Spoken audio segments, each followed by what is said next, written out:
দানা আছে, এই দানাটাকে ছুরির সাহায্যে আমরা দানাটাকে ফেলে দেবো। ফেলে দিয়ে এটাকে ধুয়ে নেব। ডম্বুরটাকে আমি এইভাবে ছাড়িয়ে নিয়েছি। ছাড়িয়ে নিয়ে আমি আলু আর ডম্বুর একসাথে সেদ্ধ করে নিয়েছি। ছোলা, ঘি, নুন, হলুদ, লঙ্কার গুঁড়ো, গোটা জিরে, তেজপাতা, শুকনো লঙ্কা আর চিনি, জিরে গুঁড়ো, পরিমাণ অনুযায়ী তেল দিলাম। তেলটা একটু গরম হয়ে গেলে দেবো আমি শুকনো লঙ্কা, তেজপাতা আর একটু গোটা জিরে। এবার দেব ডম্বুর আর আলুটা।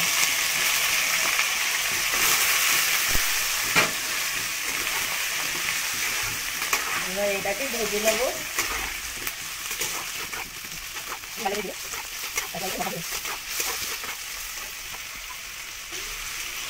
এবার আমি দিয়ে দিচ্ছি ছোলা।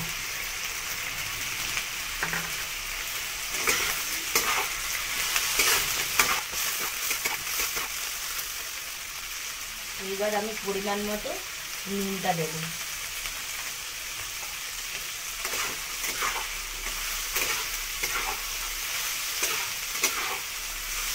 এবার আমি হাফ চামচ মতো হলুদ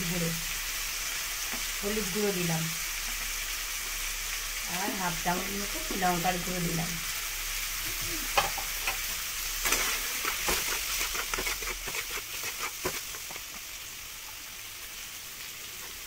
একটু অল্প করে জল দিয়ে এটাকে নাড়ব।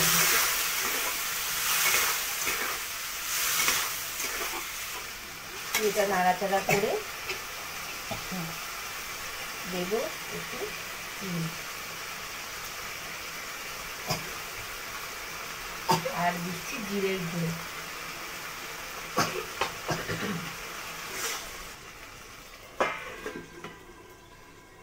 A few moments later. 5 minute পরে আমি দেখে নেবো এটা হয়েছে। তরকারিটা হয়ে এসেছে। ডম্বুরের ডালনা খুব সুন্দরভাবে আলু সেদ্ধ হয়ে গেছে, দেখতেও কত সুন্দর হয়েছে। এবার আমি একটু ঘি দিয়ে এটাকে নাবিয়ে পরিবেশন করব। হাফ চামচ মতো ঘি দিয়ে দেবো।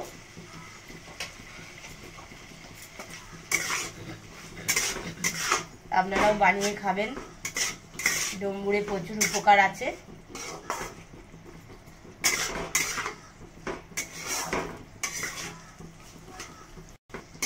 দেখুন তরকারিটা হয়ে গেছে। এবার আমি নামিয়ে নিচ্ছি। ডালনাটা বন্ধুরা ডম্বুরের ডালনা বানিয়ে খাবেন।